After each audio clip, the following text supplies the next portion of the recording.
समवर्तन अलग है। समदर्शन हो सकता है लेकिन समवर्तन नहीं हो सकता है। जैसे किसी भी बेटा के 4 बेटे हैं तो पिता की दृष्टि में वो चारों बेटे बराबर हैं, ये समदर्शन है। लेकिन लड़का चारों बराबर है कि नहीं है, ये वर्तन है। 4 बेटे हैं मेरे, ये समदर्शन है। लेकिन उन्हीं चारों बेटों में को पंडित को तापस ज्ञाता,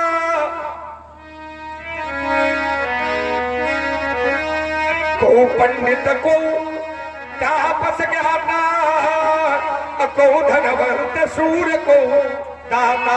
इसलिए महाराज जाओ चक्कर में न पड़ा, धनुष तोड़ने वाले तोड़ दिया है तो तोड़ दिया है। अब तुम उल्टी सीधी बातें करो नहीं, है ना, और उसका विरोध करो नहीं तो धनुष उठेगा और धनुष पर बाण चढ़ेगा, और जब बाण चढ़ेगा तो सभा से भाग जाओगे। पंडित जी हाँ सर सुनना चाहते हैं, पर एक मिनट में ये भी सुन लो हमारी बात। कौन सी? जो सुर सुनना चाहते हैं उनसे हम ये भी कहना चाहते हैं कि 9-10 बजे का जो समय दिया गया है, तो फिर अगर कम हो जाए तो फिर कहना मत, क्योंकि कारण ये नहीं तो फिर बात जैसा चल रहा उसको चलने दो, आपत्ति क्यों उठाओ भाई। कारण ये है कि अगर आप स्वर ले लेंगे तो स्वर के बाद 20 रस हो जाएगा, चौपाइयां लगेंगी, सब बात किनारे हो जाएगा, फिर आप कहेंगे लो तनी जल्दी समाप्त हो गया। तो जैसा चल रहा है हमें पता है कि स्वर भी होने हैं, 20 रस भी होना, सब कुछ होना है, तो एक क्रम जैसा चल रहा है। अच्छा ये बताओ, एक चीज का निर्णय करके बताओ, ये जो तर्क चल रहा है क्या अच्छा नहीं लग रहा किसी को? अच्छा लग रहा है ना, तो उसी क्रम से चलने दो। बोलो क्या समदर्शन चलना तो दिए ही जाएगा, पर रास्ते पर चलोगे तो चलने देंगे। चलो रास्ता भी देख लेंगे भाई, चलने तो तब देंगे जब रास्ते पर चलोगे, और रास्ते पर चले जाओगे तो फिर ये तो एक पिता के जो दृष्टांत दे रहे थे क्या कहना चाहते थे इसमें? एक पिता के समझ नहीं पाए थे। नहीं इसको चलिए मैं फिर समझा दे रहा हूँ। एक पिता के 4 बेटे होते हैं, लेकिन पिता की दृष्टि में वो 4 बेटे होते हैं, लेकिन बेटे कैसे हैं ये व्यवहार पर केंद्रित होता है। जैसे एक पिता के 4 बेटे होते हैं, आचार्य कहते हैं व्यास क्या कहते हैं, एक पिता के विपुल कुमारा, अहोई पृथक गुणशील यजारा, को पंडित, ये व्यवहार है, को पंडित को तापस ज्ञाता, को धनवंत सूर्य को दाता। ये बेटे का व्यवहार है ना, जो बेटा जैसा करता है। बाकी निर्णय ये है कि एक पिता के 4 बेटे होते हैं, लेकिन 4 बेटे हैं, ये समत्व का भाव पिता का होता है, लेकिन बेटे बराबर हैं या नहीं है यह उनका व्यवहार होता है। लेकिन इस पर थोड़ा ये विचार कर लिया जाए कि एक पिता के 4 पुत्र रहते हैं। चलो तुम्हारी बात पर हम विचार करते हैं। और एक पिता के विपुल कुमारा, होई पृथक गुणशील यचारा, को पंडित को तापस ज्ञाता, को धनवंत सूर्य को दाता। एक ही पिता के 4 पुत्र कहे जाते, तो 4 पुत्र हैं, एक पिता के संतानें हैं, लेकिन उन पुत्रों में अलग अलग गुण होने के बाद में भी अगर पिताजी से पूछा जाए क्या तुम्हारे लिए सब बराबर है, पिताजी से पूछा जाए तो समाज के व्यक्ति तो कह देंगे कि आज 4 पुत्र बराबर हैं, लेकिन पिता के हृदय से कोई पूछे, ए बेटा शांत रहो,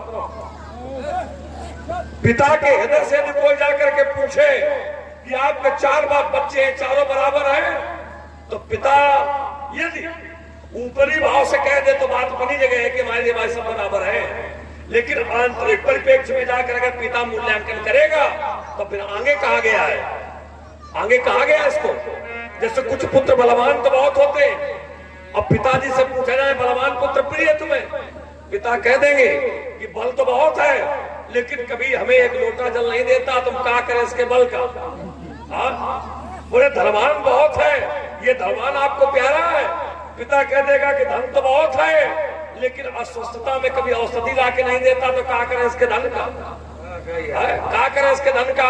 उसी प्रकार से बोले ज्ञानवान तो बहुत है, बोले क्या करें इसके ज्ञान का, जो ना कभी 2-4 श्लोक गीता के सुनाता, ना 2-4 दोहे रामायण के सुनाता है, तो क्या करें इसके ज्ञान का। फिर कहा जाएगा तो प्यारा तुम्हें कौन है।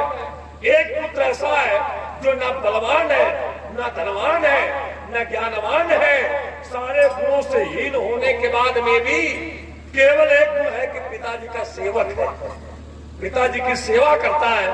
अब पिताजी से पूछा जाए तुम्हें सबसे ज्यादा प्यारा कौन है, तब आगे मानस में दिया गया है, वही अर्दाली दी गई है कि कुपितु भगतो बचन मन क्रमा और सपने जानन दूसर धर्मा।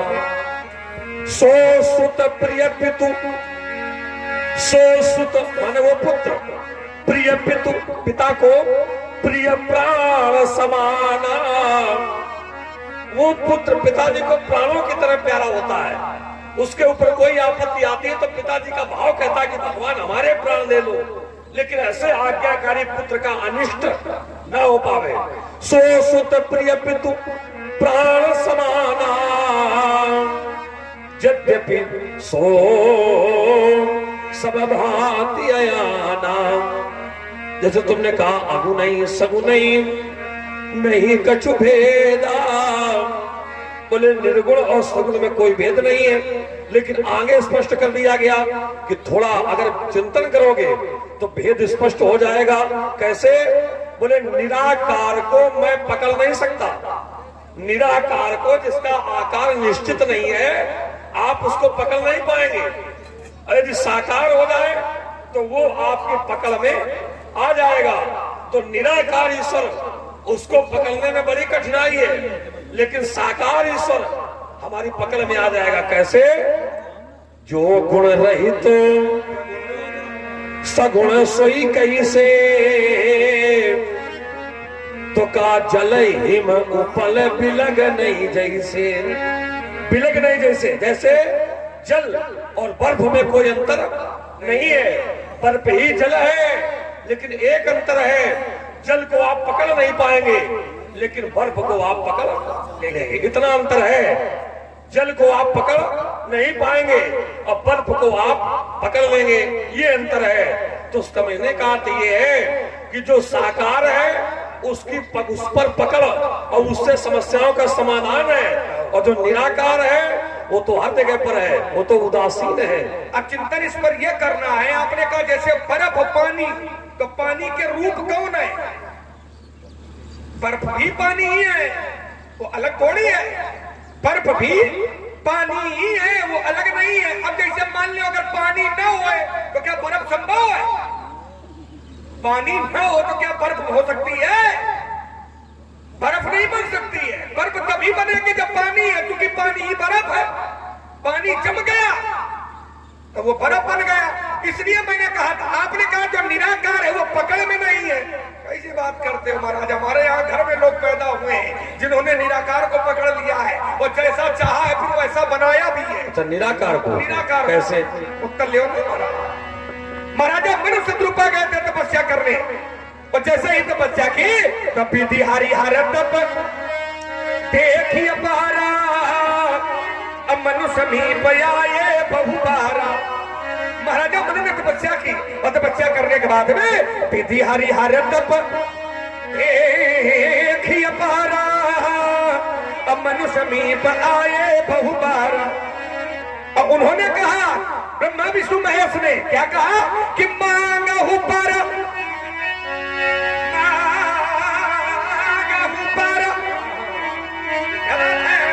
बहुभांति लुभाए, लेकिन परम धीर नहीं चलाए। महाराजा मनु ने नेत्र नहीं खोले, और जब नेत्र नहीं खोले तो फिर निराकार को आकाशवाणी करनी पड़ी, क्योंकि निराकार है ना, उसका कोई आकार तो है नहीं। निराकार का कोई आकार तो है नहीं, तो उसने आकाशवाणी की, क्योंकि उसका कोई आकार नहीं है। कैसा है? तो आचार्य कहते हैं बिन पद चलगी, बिन पद चलगी और सुनहि बिन काना, और कर बिन कर्म करहि विधि नाना। आनन रहित सकल रस भोगी, बिन वाणी बकता भाव जोगी। तो वो सामने आ नहीं सकता है क्योंकि निराकार है। तो उसने आकाशवाणी की कि मांगो मांगो बर भई न भवानी। आकाशवाणी की कि मांगो मांगो बर, वरदान मांगो भई न भवानी, परम गंभीर कृपा मृत सानी। जैसे ही आकाशवाणी भगवान की सुनी, महाराजा मनु ने कहा रे प्रभु मैं वरदान नहीं मांगूंगा। बोले फिर? कहा पहले आओ तो हमारे पास, हिंदू आओ उतरी के नीचे जमीन पर आओ, नीचे आओ, लेकिन आना है तो मेरे अनुसार आना है। कहा कैसे आओ? कहा जो भुसुंडी मन मानस हंसा, जो कहा भुसुंड के मानस रूपी हंस में विचरण करते हो हंस के रूप में, जो भुसुंडी मन, जो कहा भुसुंड के हृदय स्थल पर जिस स्वरूप में निवास करते हो, जो स्वरूप बस शिव मन माही, और जही कारण मुनि जतन करही, देखे उसो स्वरूप भरि लोचन। मैं वही रूप देखना चाहता हूं, तो वही है निराकार। निराकार है और निराकार को अपना वैसा ही आकार बनाना पड़ा जैसा महाराजा मनु ने कहा। वो आए तो नील सरोरु नील मणि और नील नील धर श्याम, वैसा ही स्वरूप बना करके आ गए। कहने का भाव केवल इतना है कि महाराज निराकार हो अथवा साकार हो, इनमें कोई भेद थोड़ी है। तो देखो एक छोटा सा तर्क और होगा। आपने कहा जैसे पिता है और बेटे, भले 4 बेटे बराबर हो तो कोई बेटा बलवान होता है, तो जैसे पिताजी कहे कि बलवान तो बहुत है लेकिन इसने एक लोटा कभी जल नहीं दिया है, ध्यान देना थोड़ा, बलवान बहुत है वो एक लोटा इसने जल नहीं दिया है। तो जल देना ये दर्शन है कि वर्तन है? जल देना ये दर्शन नहीं है, ये वर्तन है। ज्ञानवान बहुत है पर गीता के 2 श्लोक नहीं सुनाता, ये वर्तन है, ये दर्शन नहीं है। दर्शन यही है कि मेरे 4 बेटे हैं, ये दर्शन है।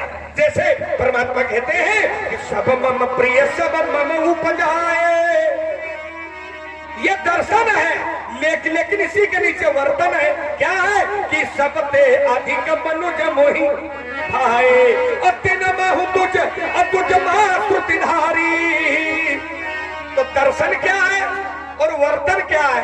जब तक इस पर गहनतम चिंतन नहीं होगा तब तक ये तर्क यूं ही आपके और हमारे बीच में नाचता रहेगा। भार्गव श्री परशुराम जी और श्री लक्ष्मण जी के मध्य में संवाद की प्रस्तुति का अवलोकन कर रहे हैं। प्रभावित आप हैं हमारे ग्राम झंडा। यहाँ तो निराकार को भी पकड़ लिया गया है, निराकार भी पकड़ में आ गया है। देखो निराकार पकड़ में नहीं आया है, निराकार को आकार दिया गया है, निराकार का आकार दिया गया है। पकड़ में कहां आया है? पकड़ में कहां आया था? वो तो क्या है वहां पर? क्या रूप आया है पहले? ना, पकड़ में आया ही नहीं। तुमने स्वयं हरदाली पढ़ी है कि मांगो मांगो बर भय नभवानी, परम गंभीर कृपा मत सानी। मांगो मांगो, क्या चाहिए मांगो। रूप नहीं आया है, केवल आवाज आई है। आवाज कौन सा है? शब्द। और शब्द का क्या कोई आकार है?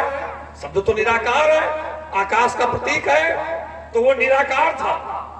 और उस निराकार ने कहा मांगो मांगो क्या चाहिए? तो उन्होंने कहा देखना चाहते हैं। अब देखना चाहते हो तो ये तुम्हारी अभिलाषा, तुम क्या देखना चाहते हो? क्योंकि हमारा एक रूप नहीं है। मीन कमठ सूकर नर हरि अबावन, हमारे तो बहुत रूप है। हरि अनंत, हरि कथा अनंता, कहाई सुनई बहुविधि सब संता। हमारे तो अनंत रूप है, जब अनंत रूप है तो अब तुम कौन सा रूप देखना चाहते हो ये बताओ ना। अब मान लो कोई रूप लेकर के आ जाते, कमठ का रूप लेकर के आ जाते, तो क्या वो स्वीकार करते? वो नरसिंह बन करके आ जाते तो क्या वो स्वीकार करते? वो बावन बन के आ जाते तो क्या वो स्वीकार करते? बोले नहीं। तो निराकार से समाधान नहीं है। फिर उन्होंने निराकार से अपनी अभिलाषा व्यक्त की कि हमें वो चाहिए, कौन? साकार। निराकार नहीं, साकार। साकार कैसे? तब आगे है जो भुसुंडी मन मानस हंसा, सगुण अगुण जही निगम प्रशंसा, देख हम स्वरूप भरी लोचन। हम वो रूप देखना चाहते हैं आपका। अब रूप क्या है? रूप यदि है तो साकार है, रूप है तो साकार है, और रूप रहित है तो निराकार है। तो समस्या का समाधान कब हुआ? जब निराकार आया तब हुआ कि जब वो साकार आया तब हुआ? तो उत्तर मिलता है नील सरोरु नील मणि, नीर नीर धर श्याम, लाजई तन शोभा निरखे, कोटि कोटि सतकाम। तब आगे कहा गया है, क्या कहा गया? चितवई सादर रूप अनुपा, और तृप्ति न मानई मनु सत रूपा, चितवई सादर। तब वो रूप देख करके, निराकार को देख के नहीं, रूप को देखकर, साकार को देख करके उनको तृप्ति की प्राप्ति हुई। तो कहने का अर्थ ये है कि निराकार से समस्या का समाधान नहीं हुआ। निराकार के साकार विग्रह में से कोई एक विग्रह के जब उन्होंने आश्रय लेकर के बताया तब उससे समस्या का समाधान हुआ। एक शब्द तुम दे रहे हो, तुमने कई चरणों में दिया है, और ये कहा कि एक पिता के 4 पुत्र होना ये समदर्शन है, और पुत्रों की अलग अलग पुत्रों के प्रति व्यवहार करना ये वर्तन है। तो समवर्तन नहीं हो सकता है, लेकिन समदर्शन होता है। देखो राजकुमार, संसार में, फिर मैं कह रहा हूं, संसार में यदि शरीर लेकर के खड़े हुए हो तो समदर्शन नहीं हो पाएगा, नहीं हो पाएगा, कभी नहीं हो पाएगा। तुम्हारे पिताजी के पास नहीं हो पाएगा, अब तुम दूसरे की तो बात छोड़ो, पिताजी तुम्हारे नहीं कर पाएंगे। और यदि शरीर से अलग हो, संसार से अलग हो तो समदर्शन हो जाएगा। संसार से अलग माने आप समाधि में चले जाओ, अपने देहाभास को ही भूल जाओ, देहाध्यास से ऊपर निकल जाओ। ऐसी स्थिति में फिर एक रूप दिखाई पड़ता है कि एको ब्रह्म द्वितीयो नास्ति। एक ही ब्रह्म का रूप दिखाई पड़ता है, और जब एक ही ब्रह्म का रूप दिखाई पड़ता है तो वहां पर फिर सारी विशेषताएं समाप्त हो जाती हैं। आप किसके लिए क्रोध करेंगे, किसके लिए आप लोग करेंगे, किसको मारेंगे, किसके पैर छुएंगे, किससे आशीर्वाद लेंगे? जब एक ही रूप हो गया, एक ही प्रकाश हो गया, एक ही ज्योति हो गई, तो फिर वहां पर फिर सारी स्थितियां समान हो जाती हैं, शून्य स्थिति पर जाती है। और जहां पर व्यवहारिक पृष्ठभूमि आता है तो वहां पर समदर्शन नहीं हो पाता है। जैसे वो जो अडाली तुमने पढ़ी थी उसी में ले लो उत्तर बस। अनुज बधू भगनी सुत नारी, और सुन सत कन्या समये। बोले चारों बराबर हैं, इसलिए यहां समदर्शन होना चाहिए। देखो यहां समदर्शन की बात नहीं की गई है, समदृष्टि की बात नहीं की गई। यहाँ पर बात की क्या की गई है? इन ही कुदृष्टि आगे डाली है, यहां समदृष्टि नहीं है। इन ही कुदृष्टि बिलोके जोई, ताई बधे कछु पाप न होई। यहाँ कुदृष्टि की बात की गई है कि कुदृष्टि से भी कभी इनको नहीं देखना चाहिए। अब एक प्रश्न ये भी बनता है कि इनको नहीं देखना चाहिए तो क्या 4 को छोड़कर और जो मिले तो क्या कुदृष्टि डालनी चाहिए? देखिए आपने थोड़ा फिर लंबा कर दिया तर्क को, हम लंबा नहीं चाहते, इसलिए आप भी हमारा थोड़ा सहयोग करें। देखिए आपने कहा तुम्हारे पिताजी समदर्शन नहीं कर सकते। अरे महाराज समदर्शन होता है। कैसे? अब जैसे पिताजी राजा है तो राजा की दृष्टि में प्रजा क्या है? ऊंच नीच है क्या? कोई बड़ा छोटा है क्या? कोई भी राजा है तो राजा की दृष्टि में प्रजा का जो भाव है वो बराबर का भाव, प्रजा का भाव बराबर के प्रति होगा, चाहे धनवान हो चाहे निर्धन हो। जब प्रजा है तो प्रजा राजा के लिए पुत्रवत है, पुत्रवत। ये समदर्शन है। अब पुत्र का व्यवहार क्या होता है उसके हिसाब से राजा क्या निर्णय लेता है, ये दर्शन है, ये व्यवहार है। दर्शन ये है कि ये हमारी प्रजा पुत्र है। अब पुत्र का व्यवहार क्या है, ये वर्तन है। दर्शन हो सकता है, बिना दर्शन हुए कुछ होगा ही नहीं। दर्शन तो करना ही पड़ेगा। दर्शन अलग है, वर्तन अलग है। आपका तो संसार में आया तो समान दर्शन हो ही नहीं सकता है, बिल्कुल होता है लेकिन वर्तन नहीं होता है। समान दर्शन होता है, वर्तन लेकिन समान नहीं होता है, व्यवहार समान नहीं होता है। अब जैसे गुरु जी है और राम लक्ष्मण को साथ में लिए हैं, हम यहीं से उदाहरण दे दें तो क्या गुरु जी राम लक्ष्मण में दर्शन में कोई अंतर समझते हैं क्या? दर्शन में कोई अंतर थोड़ी है, लेकिन वर्तन में अंतर है, जो कि राम जी का व्यवहार राम जी का व्यवहार है और लक्ष्मण का व्यवहार है ना। इसलिए वर्तन अलग हो सकता है लेकिन दर्शन अलग नहीं हो सकता है।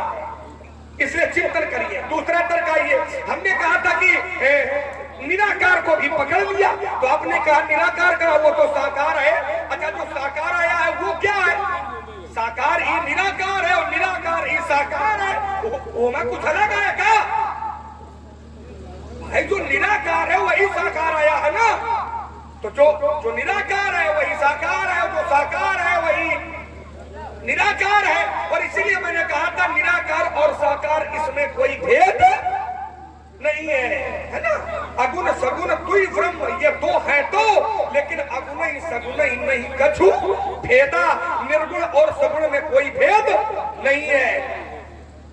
एक बात मैं आपको बताऊं, जैसे ये धनुष है और ये तोड़ दिया गया तो तोड़ने वाले ने जो कार्य किया है वो सबकी दृष्टि में बहुत अच्छा है, लेकिन आपकी दृष्टि में बुरा है। धनुष तोड़ने वाले ने जो कार्य किया है वो सबकी दृष्टि में अच्छा है, लेकिन आपकी दृष्टि में बुरा है।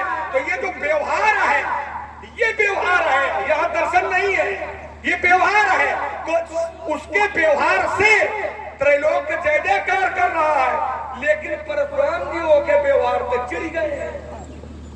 अभी चिढ़ जाए तो ये व्यवहार है, दर्शन नहीं है। दर्शन क्या है कि देखे चाप खंडमई तारे, ये दर्शन है। और वर्तन क्या है? तो वर्तन आपने कहा धनुष तोड़ने वाला जल्दी दिखाओ, नहीं तो जहां तक तुम्हारा राज्य है पूरा राज्य पलटा दूंगा।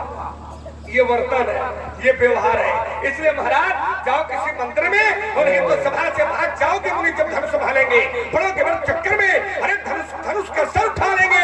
मैंने सुना रघुवंश रखा है, नहीं मैं तब सकते खा लेंगे। तुम्हें क्या हो गया मुने?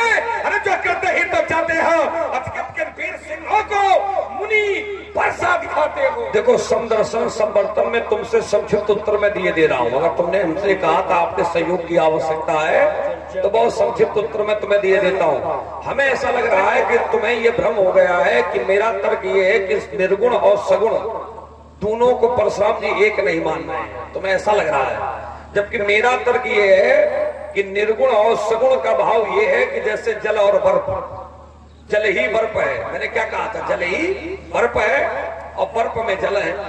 मैंने ये तो नहीं कहा, मेरी बात को समझने का प्रयास करो। लेकिन एक अंतर हम लोगों के लिए है कि हमारी समस्या का समाधान निराकार से नहीं होगा।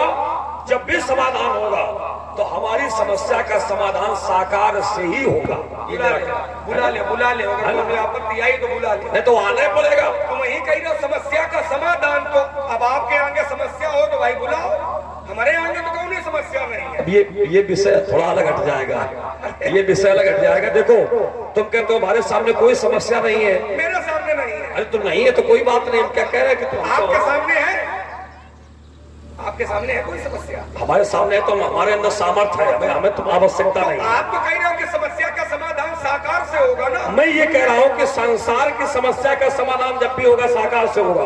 और निश्चित मानो कि हाथ से फर्श नहीं छोड़ूंगा और जब तक साकार रूप में उपस्थित होकर के मेरे सामने नहीं आएगा तब तक समस्या का समाधान भी नहीं होगा। इसका मतलब तुम निश्चित मानो। इसका मतलब तुम अंदर से मान चुके हो कि तोड़े वाला साकारे वाला है। अरे भाई जब तोड़ा गया है, जयमाला पहनी है तो जयमाला का निराकार पहनेगा। एक क्षण कौन पहनेगा? जय तोड़ने वाला जो तोड़ रहा है तो क्या निराकार तोड़ेगा?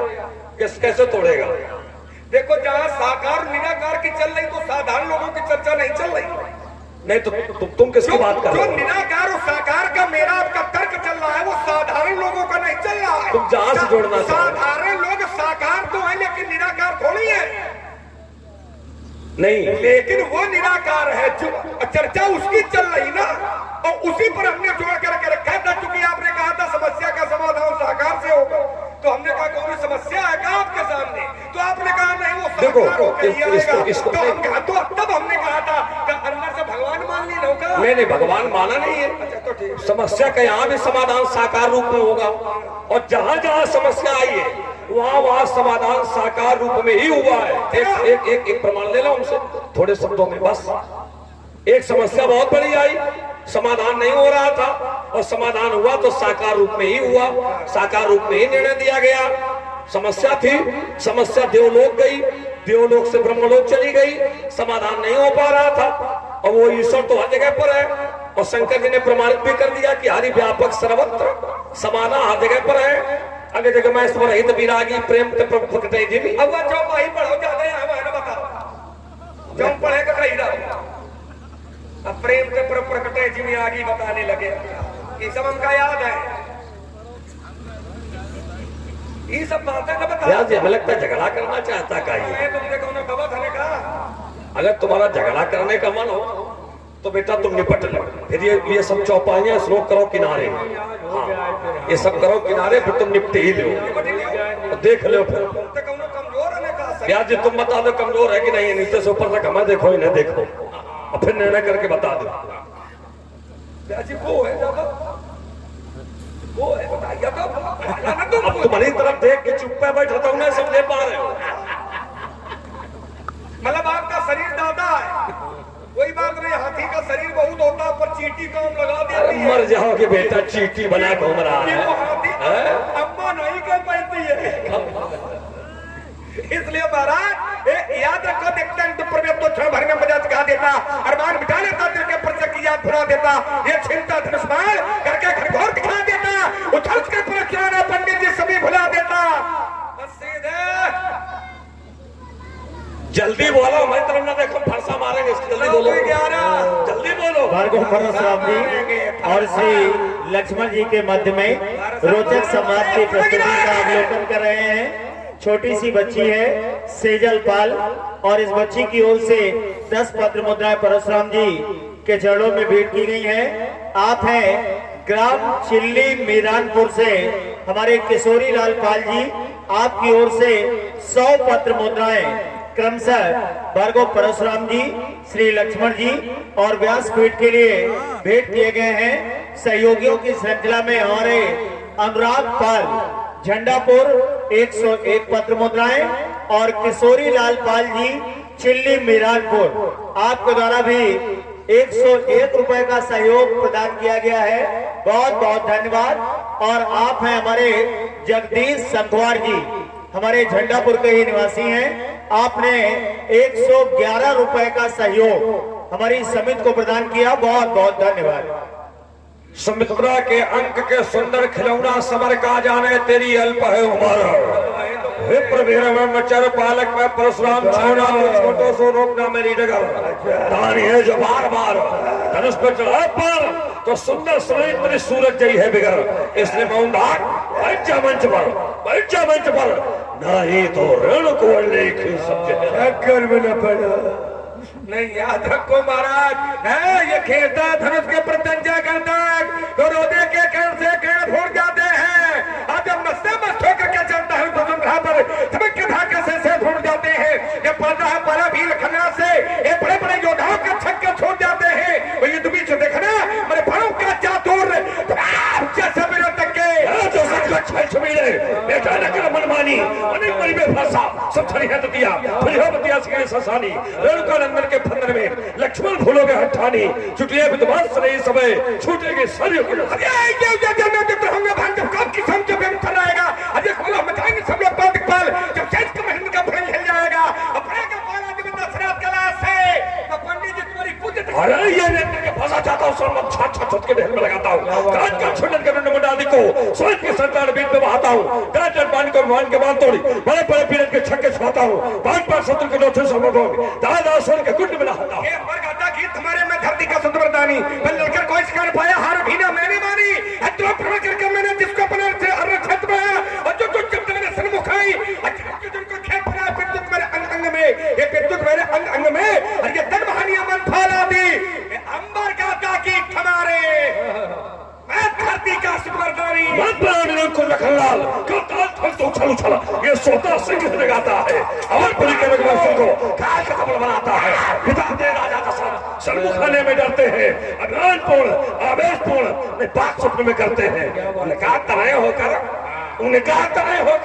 रगड़ के फेंक देते तनय होकर चलता क्यों टेढ़ी हाथ चाल मत बनाओ निरंकुश लखनलाल महाराज जी जाने कितने आए घोर घमंडी काले जाने कितने आए घोर घमंडी काले और मिट्टी में मिलकर जब पड़े हमारे जय छोड़ के सकता संभल के चबेड़ते चला धार लेता रफे चारों ओर फेरे में मेर की डोल जात और धरनी धसक जा शेर पर बताओ तुम्हारे बाप पे है क्या बापा के बाप धरनी धसक जा शेर पर फाटा बिकर बखेरे में चटक चटक चट टूटती है कमर पीठ मंदता दिखाई दे रवि के उजेले में प्रबल प्रकाश भगवान समार्तन में लखे तेरे जैसे राजकुमार उलूक संक्षिप्त देवे एक बात बता दें आज मैंने भी हट ठानी है आज मैंने भी हट ठानी है और अब एक प्रकट हो जाएगा कि दूध में कितना पानी है।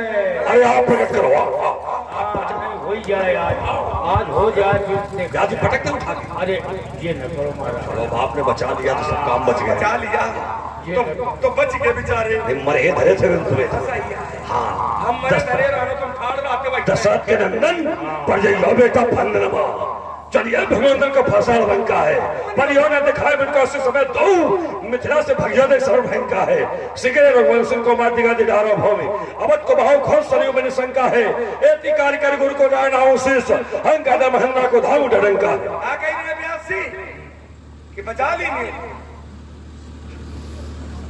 हाँ नहीं बोला हो तो यही तुम्हारे बोलने से ज्यादा रस बनेगा बचा ली हाँ। नहीं क्या करती है हमारी वही कर देते चटपट वाला नहीं तो हम पट होते हैं कि चित नहीं पट्टे होते व्यास जी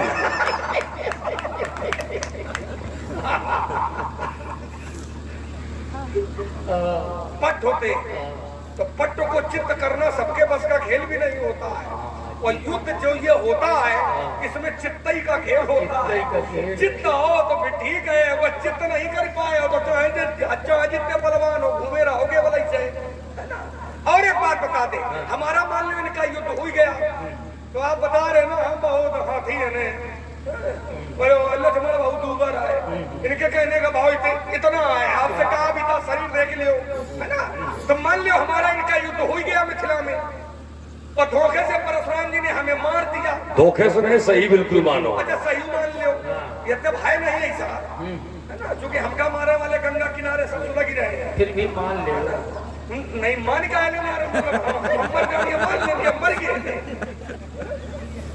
आपने कहा कि अच्छा चलो आप कह रहे हो तो आपकी बात थोड़ी कटी मान लिया कि हमको इन्होंने निपटा दिया हम मर गए लोगों ने पूछा कि मिथिला में क्या हुआ तो लोग क्या कहेंगे क्या कहेंगे ऐसे थोड़ी कहेंगे अरे बोले कहा बस 16 साल के लड़का का परशुराम की मार दी क्या करेंगे क्या कुछ करेंगे क्या कहेंगे मिथिला में क्या हुआ तो लोग कहेंगे कुछ नहीं 16 साल के लड़का का परशुराम की मार दी है अब मान लो धोखे से कहानी बदल जाए तो ये नहीं पट जाए अरे बेटा हमारी नहीं पट जाए हमारी बेटा अरे बेटा हमें निपटना ही नहीं व्यास जी। हाँ जाने कितने इनके पूर्वज निपट गए, हम ऐसा ताल ठोक रहे हैं और निपट ये भी जाएंगे और हम ऐसा ताल ठोकेंगे तो त्रेता अगर द्वापर में भी ठोकना पड़ेगा तो द्वापर में भी हम खड़े रहेंगे। तुम ऐसा ठाड़ रहो भगवान करे है स्थापित करवा दिन जा कहो तो मंदिरों एक बनवा दिन जा ऐसा ठाड़ नहीं विश्वामित्र जी का बनवा दो मंदिर। विश्वामित्र जी वैसे पूजी रहे बिना मंदिर के हम लोग देवी देवता हल्के भला ही रहे होगा। हम लोग बिना मंदिर के देवी देवता ही हंसई बरसई सुमन सुमुख सुलोचन ब्रह्म और जाई जहां जहां बंधु दो तहा परमानंद। तो हमका मंदिर अंदर की जरूरत थोड़ी, मंदिर ढूंढो तुम जौन तुम्हारे को पूजत नहीं हो, जौन पूजत हो डिनन के मारे पूजत है। कहाँ देख लो बवाल बाबा का बवाल है। जिनकी सभी लोग पूजा कर रही है हमारे ये हमें पूज रहे हैं। विश्वामित्र मिले दुनियाई पद सरोज मेले दो होई भाई, जिनकी सब लोग पूजा कर रहे हो 8 दंडवत मार रहे हैं। बताओ अब पूजा थोड़ी की ना है, वो विश्वामित्र जी का दबाव रहा है। ये देखो दबाव रहा है। तभी तो शब्द है चालता देखो, तभी तो शब्द है कि मेले, उद्दंडता देखो, तभी शब्द है मेले, है ना। आइए महाराजा मेरा जीवन दर्शन है व्यास जी, कैसा है वो ऐसा है, थोड़ा पानी जी की तरह बजाइए। मेरा जीवन दर्शन है, ईमान बेच दो टुकड़ों में, ये पढ़ सकता है थोड़ी हवा भरा है थोड़ा सा ऊंचा ट्रेवल एबल मिक्सर एक्सर अब तुम ये को तुम बढ़ाए बड़े जानत नहीं जब। और हमारे रमेश भाई जी यहाँ पर हैं तो कृपया करके आ जाएं। कोई बात नहीं, आनंद लेने दो उनको। जंगल पानी मेरा जीवन दर्शन है व्यासी, कैसा है वैसा है, ईमान बेच दो टुकड़ों में, इस नाहर को स्वीकार नहीं, मैं सच्चे पथकारा ही हूँ, कह सकता इस दिन को रात नहीं, ये परवाह नहीं ये गणित बाधाएं,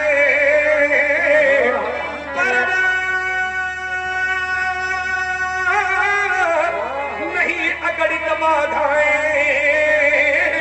ये आती है तो आने दो,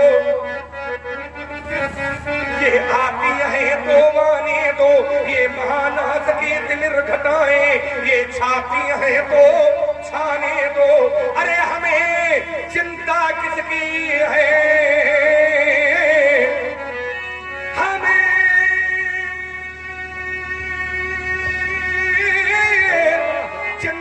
किसकी है, हम अपने इस पथ के मतवाले तूफान प्रलय झंझावों में हम कभी नहीं रुकने वाले, मैं आशावादी मानव हूँ, मैं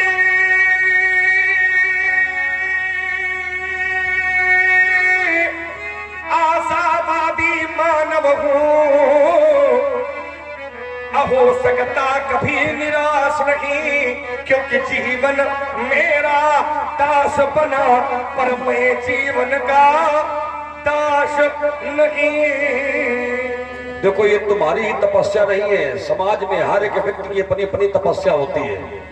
एक विद्यार्थी भी तपस्या करता है, एक किसान भी तपस्या करता है, एक व्यापारी भी तपस्या करता है, एक सन्यासी भी तपस्या करता है। सबकी तपस्या का रूप अलग होता है। विद्यार्थी की तपस्या क्या है? विद्याध्ययन करना, प्रातः काल समय से उठना, स्वाध्याय करना, विद्याध्ययन करना, ये उसकी तपस्या है। किसान की तपस्या क्या है? शीत, ग्रीष्म, वर्षा इत्यादि ऋतुओं के प्रकोप को सहते हुए भी खेत में परिश्रम करना, ये किसान की तपस्या है। एक व्यापारी की भी अपनी तपस्या होती है। राजकुमार सन्यासी की भी तपस्या होती है। संसार से विरक्त होकर के एकमात्र ईश्वर के आश्रित होकर अपने जीवन को तपो में बना देता है, एक सन्यासी की तपस्या है। हर एक व्यक्ति की तपस्या होती है, मेरे भी जीवन की एक तपस्या है, मैं तुम्हें बताता हूँ, श्रवण करो। भार्गव श्री परशुराम जी और श्री लक्ष्मण जी की प्रस्तुति का अवलोकन और प्रभावित जीवन में अपनाया। और महादेव जी कहते सिद्धो बिंदु महादेवी किम न सिद्धित भूतले ऊर्ध नेता भवे देशोसा देवो न तो मानुषा। इस साधना को बलकर, इस साधना को करके मैंने अपने जीवन में जो उपलब्धि प्राप्त की है मैं तुम्हें बताता हूँ, सुनो। ये अपने पद प्रहार से मैं भूमंडल सभी हिला सकता और पर्वत मालाएं रौंद रौंद उनको पाताल बना सकता। मेरी बाहों में बल विशाल, नेत्रों में रवि जैसा प्रकाश त्रैलोक प्रकंपित कर सकता। मेरे बल का इतना विकास हो निडर रण स्थल तक में भी मैं सिंह सदस झूमा करता। मैं ब्रह्मचर्य का दृढ़ साधक निर्भीक सदा घूमा करता हूँ। जरा मृत्यु से रहित सदा हूँ, जरा मृत्यु से रहित सदा। तप तेज पुण्य मेरा जीवन हूँ अजर अमर अरु अविनाशी। उत्साह भरा मेरा तन मन ब्रह्मचर्य की चरम साधना। काल क्षमण हूँ साधक महान। पीरंत प्रखर तप तेज पुण्य है मेरे जीवन का विधान। हो ओजस्वी रणविज्ञ कुशल रण में फरसा घूमा करता। मैं ब्रह्मचर्य का दृढ़ साधक निर्भीक सदा झूमा करता।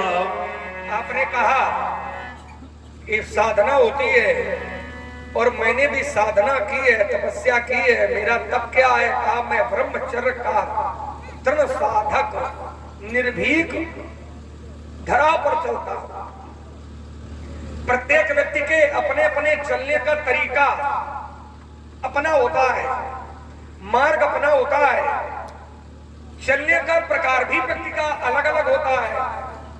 चार भाइयों का एक प्रकार नहीं हो पाया जिंदगी जीने का, तो दूसरे लोगों से आप अपेक्षा ही क्या रखोगे? कि चार भाई एक साथ नहीं चल सकते हैं तो दूसरे को समझाने की कोई आवश्यकता भी नहीं है। प्रत्येक व्यक्ति चलता है, अपना अपना प्रकार है और उसी प्रकार से व्यासी मेरा भी जीवन दर्शन है। मैं कठिन पंथ का पथिक लड़ा, मैं कठिन पंथ का पथिक लड़ा। करता नित झंझा बातों से, करता नित प्राकृतिक प्रकोप न डरा सके, प्राकृतिक प्रकोप न डरा सके हमको अपनी आघातों से, हमको अपनी आघातों से। मैं चला जहां मैं जिस पथ पर,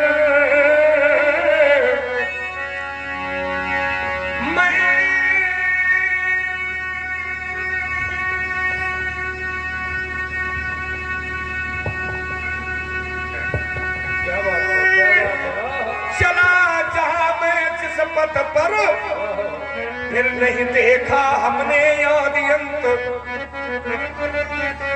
नहीं देखा हमने आदि अंत। ये वर्षा ग्रीष्म ऋतु शरद शिशिर, वर्षा ग्रीष्म ऋतु शरद शिशिर।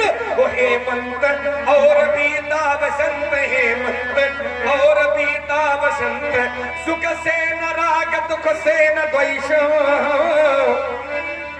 सुख से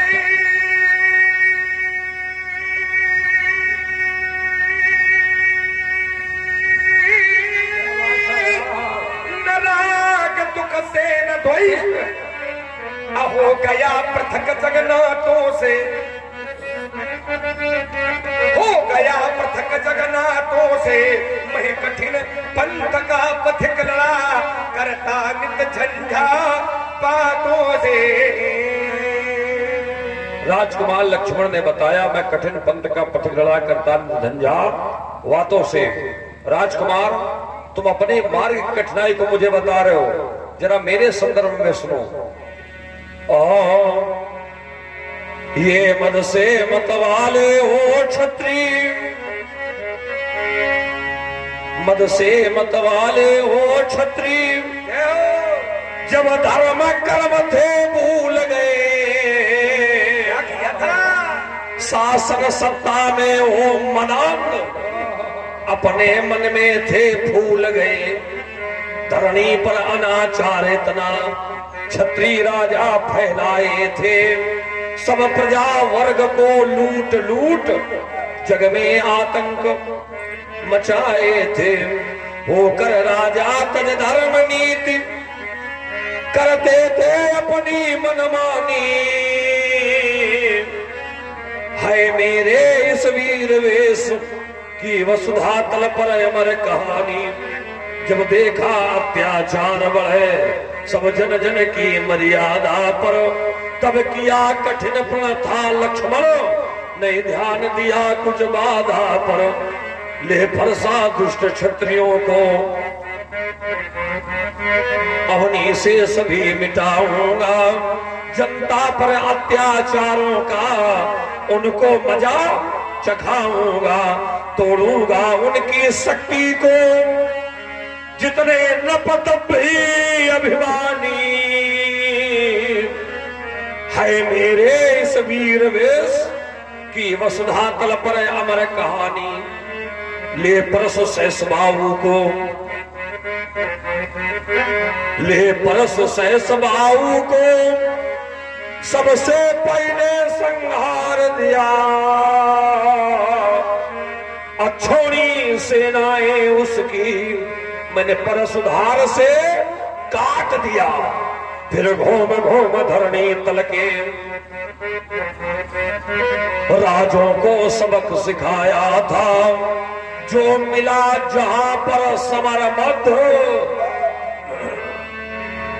हमें लगता जाना कुछ खराबी हो रही तुम्हारे में, हाँ, उसको ठीक कर लो। जो मिला जहां पर समर मत, तो फरसे से मार गिराया था। इस तरह अकेले मैंने ही रोकी थी उनकी मनमानी। है मेरे इस वीर वेश की वसुधा तल पर अमर कहानी। आपने इतना किया है तब कहानी बना पाए हो। अपनी प्रशंसा तो कोई भी कर सकता है, लेकिन प्रशस्ति जब दूसरे लोग करते हैं तब प्रशंसा का मूल्य होता है। लेकिन वही प्रशंसा यदि हम अपने मुंह से करें तो फिर वो प्रशंसा नहीं होती है, वो आत्मश्लाघा होती है ना। प्रशंसा दूसरों के लिए बनाई गई है, प्रशंसा दूसरे करें, है ना। अब दूसरे करे का को वो न करे ना, प्रशंसा करे वाला दूसरा तो अपने मुंह तो सही। एक बार मैंने पूछा था कहां से आए हो, व्यक्ति ने कहा जानता नहीं हूं। मैंने कहा जाना कहां है, कहा ये भी नहीं जानता हूं। मैंने कहा कैसे व्यक्ति हो, कहां से आए हो, कहां जाना है, आपको जानकारी नहीं है। तो उस व्यक्ति ने कहा ये मेघ है, ये पानी बरसाते हैं और पानी की बूंद धरती पर गिरती है और धरती पर गिरने के बाद में पानी की बूंद का प्रयोग इन सांसारिक लोगों के द्वारा किस रूप में किया जाता है वो मेघ नहीं जानते हैं, तो हम कैसे जान जाएंगे। आइए चार पंक्तियां सभा के मध्य प्रस्तुत है, हृदय में विश्वास है अच्छी लगेगी।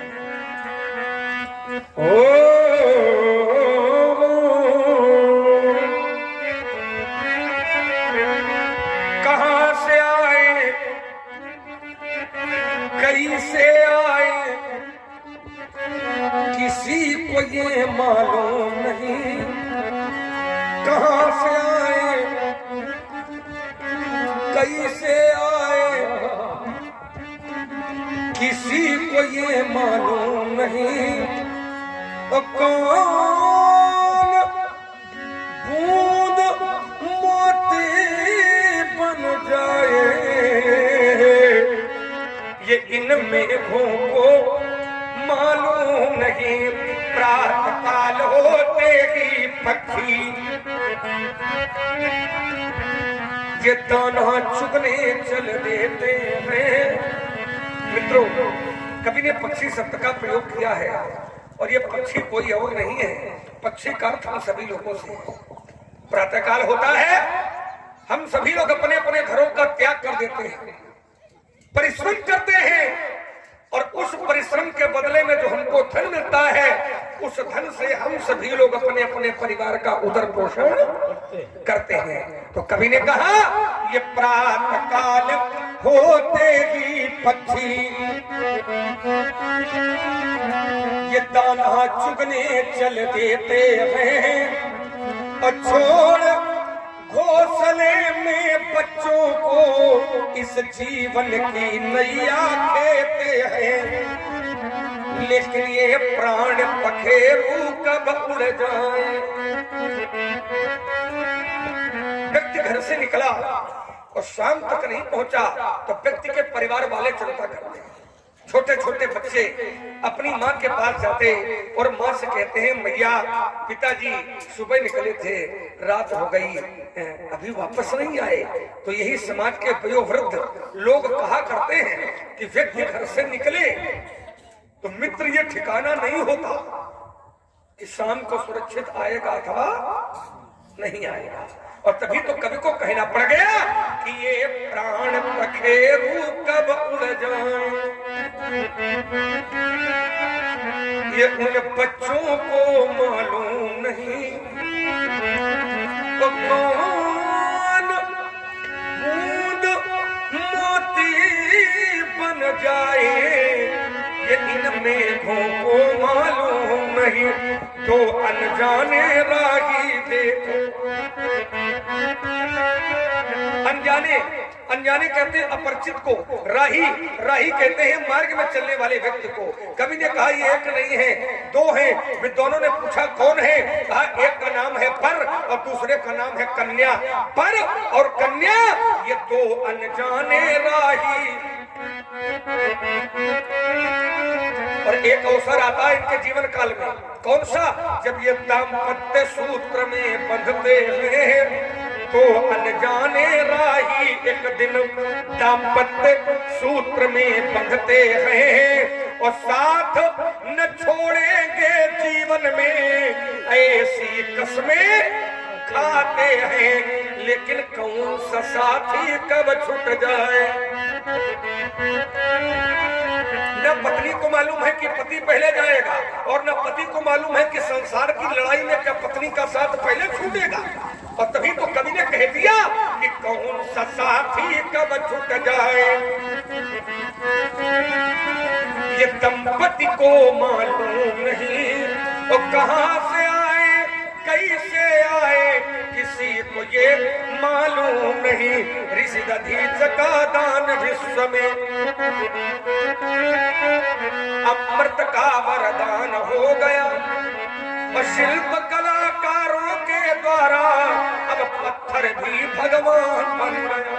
शिल्प कलाकारों के द्वारा अब पत्थर भी भगवान हो गया, लेकिन कौन शिला शंकर बन जाए। पर कौन शिला शंकर बन जाए ये उन शिखरों को मालूम नहीं। अब कौन बूंद मोती बन जाए मेघों को मालूम नहीं। कहां से आए कैसे आए किसी को ये मालूम नहीं। अब कौन बूंद मोती बन जाए ये मेघों को मालूम। राजकुमार लक्ष्मण ने जो काव्य पढ़ा है सुंदर काव्य है, पर इस काव्य के पहले इन्होंने टिप्पणी की थी। आप लोगों ने सुना होगा कि अपने मुख से परशुराम जी आत्मश्लाघा कर रहे हैं, अपने मुख से अपनी विशेषताओं को बता रहे हैं। देखो ये विशेषताएं हमने तब बताई हैं जब तुमने अपनी विशेषताओं को बताया। तुमने कहा कठिन पंथ का पठित लड़ा करता झंझावातों से प्राकृतिक प्रकोप न डरा सके हमको अपनी आघातों से। तुमने कहा तुम क्या हो, तुमसे अधिक क्रम संघर्ष का मेरे जीवन का रहा है, इसलिए मैंने ऐसा बताया था। लक्ष्मण को बड़ा गलत लगा, बोले आत्मश्लाघा नहीं होनी चाहिए। आत्मश्लाघा यदि दूसरे से नहीं चाहते हो तो कम से कम आत्मश्लाघा स्वयं ना करो, अपनी आत्मश्लाघा में रोक लगाओ, उसके बाद दूसरे से अपेक्षा करो। बोलो क्या कहना चाहते हो, बोलो जल्दी से बोलो। फिर भार्गव परशुराम जी और श्री लखनलाल जी की प्रस्तुति का अवलोकन और प्रभावित हमारी समिति के ये कर्मठ कार्यकर्ता है हमारे गुड्डू पाल जी झंडापुर निवासी, आपकी ओर से 20 पत्र मुद्राएं मंच पर मंचासीन भार्गव परशुराम जी और श्री लक्ष्मण जी को भेंट किए गए हैं। कोट कोट धन्यवाद। एक बड़ा सुंदर श्लोक ब्रह्मवाणी गीता में दिया गया है व्यास जी, मैं उसको पढ़ता हूं, जरा आप हमारा सहयोग करें। अव्यक्तादीनि भूतानि व्यक्त मध्यानि भारत अव्यक्त निधनानि तत्र का परिदेवना। इसका अर्थ ये है कि जन्म के पहले हम कहां थे, तो एक संज्ञा मिलती है अव्यक्त, हमें पता ही नहीं है, ना हमें पता है और ना हमारे विषय में हमारे संबंधियों को पता है कि हम कहां थे। और जब मृत्यु हो जाएगी तब हम कहां चले जाएंगे, ना हमें पता है और ना हमारे संबंधियों को पता है। तो अव्यक्त निधनान्य, निधन के समय में भी हम अव्यक्त और जन्म के पहले भी हम अव्यक्त। अब बीच में क्या है, व्यक्त मध्यान्ह, मध्य माने बीच में, व्यक्त बीच में है व्यक्त, इसके पहले है अव्यक्त और आगे भी रहेंगे अव्यक्त। तो तब तक आप पर सोच किस बात का है, जो हम पहले थे वही हम बाद में हो गए। अंतर क्या रहा, अंतर न शुरू में रहा न अंत में रहा, अंतर केवल बीच में देखने को मिला और ये बीच का अंतर ही माया का अंतर है बस, और कुछ नहीं है। ये इसी आसक्ति में हम लोग परेशान रहते हैं कि मरने के बाद क्या होगा, कहां जाएंगे। अरे कहां जाओगे, जहां से आए थे वहीं जाओगे, सीधा उत्तर है। इसके पहले क्या तुम्हें पता था आप कहां से आए, वही स्थिति है। अब अंतर ये होता है कि कर्म के 3 प्रकार होते हैं, प्रारब्ध, संचित, क्रियमाण। कभी कभी कर्म करने के बाद अच्छा बुरा जैसा भी हम करते हैं, तत्काल हमें हमारे कर्म का फल भगवान दे देते हैं, तो ऐसे कर्म को कहते हैं क्रियमाण कर्म। और कभी कभी तत्काल फल जब नहीं मिलता है तो ऐसा कर्म हो जाता संचित, समय आने पर उसका भोग हमें भोगना पड़ेगा, वो संचित कर्म हो गया। और कभी कभी प्राण चले जाते हैं फिर भी उस कर्म का भोग हम नहीं भोग पाते हैं, जो संचित होता है, तो वही संचित कर्म हमारा बन जाता है प्रारब्ध। फिर हमें जहां जन्म लेना पड़ेगा वहां उसको भोगना पड़ेगा। तो ये अगले जन्म में जो भोगना पड़ेगा, खेती कहां से तैयार हो रही है, तैयार तो तुम ही कर रहे हो, तो उस खेती को अच्छा बना लो। अगर चाहते हो अच्छी फसल मिले तो खेती अच्छी तैयार कर लो। इसी संदर्भ में एक गीत मैं तुम्हें देता हूं। ये तुमने बोए हैं जब काटे तो फूलों कहां से पाओगे, और बोगे पेड़ों बबूलों के तो आम कहां से खाओगे। यदि चंदन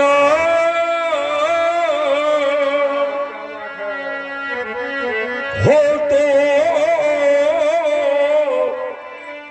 सब जगह को शीतलता का आभास मिले। यदि पुष्प सुगंधित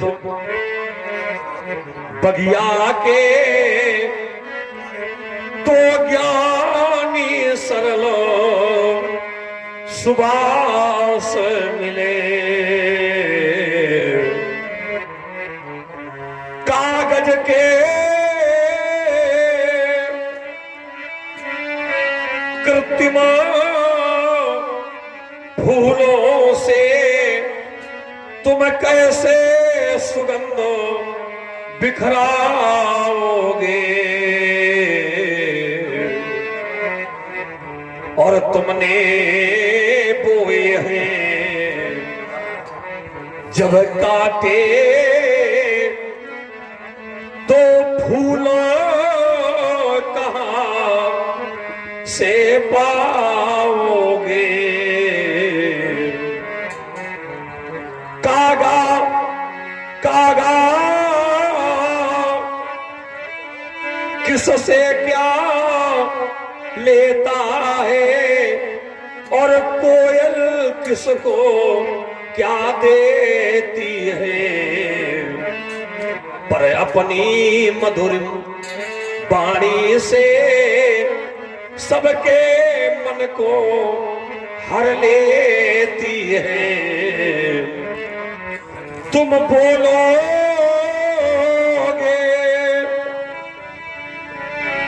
कटु शब्दों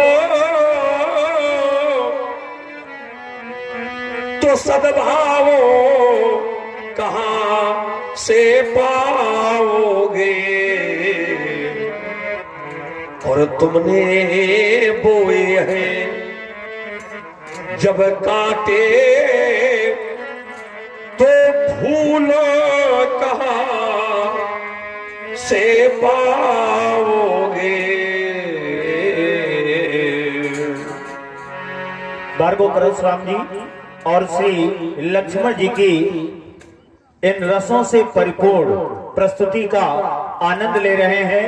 हमारे ग्राम झंडापुर निवासी हैं दीपांशु पाल, आपकी ओर से 10 पत्र मुद्राएं परशुराम जी और 10 पत्र मुद्राएं श्री लक्ष्मण जी को समर्पित की गई। कोट कोट धन्यवाद। आइए, जहां से परशुराम जी ने प्रारंभ किया था और व्यास जी का सहयोग भी लिया था और गीता ब्रह्मवाणी का एक श्लोक भी पढ़ा था कि जब व्यक्ति का जन्म नहीं होता है तब वह अव्यक्त होता है, संसार से चला जाता है तब अव्यक्त हो जाता है,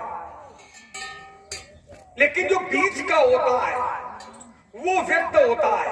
तो आपने कहा बीच का है क्या? तो आपने कहा ये माया है। और मेरा चिंतन पहुंचा कि बीच का माया नहीं है, ये बीच का जीव है, लेकिन यह जीव माया में फंस जाता है। जो व्यक्त हो करके आया धराधाम पर और जैसे ही धराधाम पर व्यक्त हुआ यह जीव, तो शास्त्र कहते हैं, व्यास क्या कहते हैं, भूमि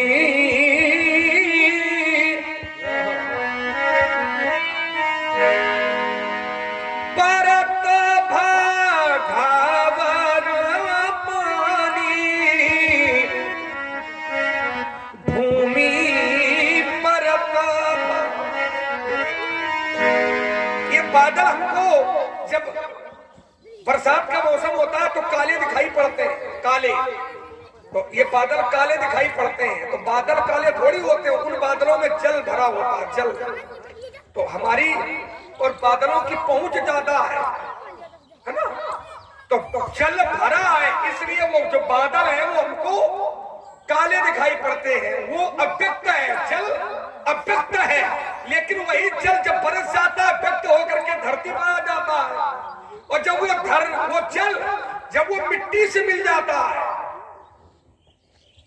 तो गड़बड़ी वहां हो जाती है। बाकी जल तो ठीक है, शुद्ध पेय जल है, बादलों से गिर रहा है, पेय है, लेकिन जब धरती पर आया तो अपेय बन जाता है। कैसे? आचार्य कहते हैं भूमि परत धावर पानी और जनु जी वही ये माया लपटानी। माया घेर लेती है, और जब जीव को माया घेर लेती है तो माया का काम एक ही है। कौन सा है? एक दुष्ट अतिशय दुख रूपा सजीव पराभव कूपा। संसार में आया है भगवान को मनाने, भगवान को प्रसन्न करने, क्योंकि ये जो शरीर मिला ये भगवान को प्राप्त करने के लिए मिला है। देह धरे कर यह फल भाई अब भजिय राम सब काम बिहाई और नरतन भव नरतन पाई अब विषय मन देखी तो पलटी सुधाते 60 विष। मनुष्य का शरीर मिला है राम जी के लिए, लेकिन मनुष्य माया के चक्कर में राम जी का ध्यान थोड़ी कर रहा है, उसका ध्यान काम की ओर लगा है। काम। हमने इससे पूछा तुम कर क्या रहे हो, तो उसने कहा काम। तुमने कहा इससे मिलेगा क्या, कहा धन। हमको अच्छा, हमको धन मिलेगा। धन किसके लिए है, कहा बेटों के लिए। अरे हमने कहा तुम तो बहुत अच्छे हो, बेटे बड़े हुए, वो भी इसी में लग गए। हमने कहा तुम क्या कर रहे हो, बोले मैं भी पैदा कर रहा हूं। मैंने कहा क्या, कहा धन। मैंने कहा किसके लिए, कहा बेटों के लिए। अरे हमने कहा जो भी होता वो बेटों के लिए कर रहा है, वो अपने लिए कौन कुछ कर ही नहीं रहा है, जबकि आया अपना अपना करने, पर कर बेटों के लिए रहा है। जो भी होता है लगा पड़ा है। तो हमको एक महापुरुष के 2 वाक्य याद आ गए व्यास कि पूत सुपूत तो का धन संचय, और पूत कुपूत तो का धन संचय। यदि पुत्र सुपुत्र है तो धन इकट्ठा करने की जरूरत नहीं है, बेटा धन इकट्ठा कर लेगा। अगर पुत्र कुपुत्र है तब हम धन इकट्ठा करने की आवश्यकता नहीं है। कारण है तुम जितना इकट्ठा करके जाओगे, 1.5 साल में लगा के दिया सलाई फुर्सतें मिली। इसलिए हमारी 4 पंक्तियां व्यास जी सभा के मध्य पुनः प्रस्तुत है। धन तो धर्म के बीच में, चाहे जितना धन पैदा करो न कुछ लेके आए रहो और न कुछ लेकर के जाओगे। अरे मित्र जब आए थे तब भी पहला स्नान दूसरे लोगों ने करवाया था, और जब यहाँ से हम लोग जाएंगे तो अंतिम स्नान भी दूसरे लोग ही कराएंगे। 4 पंक्तियां हमारी हैं सभा के मध्य। धन तो धरा के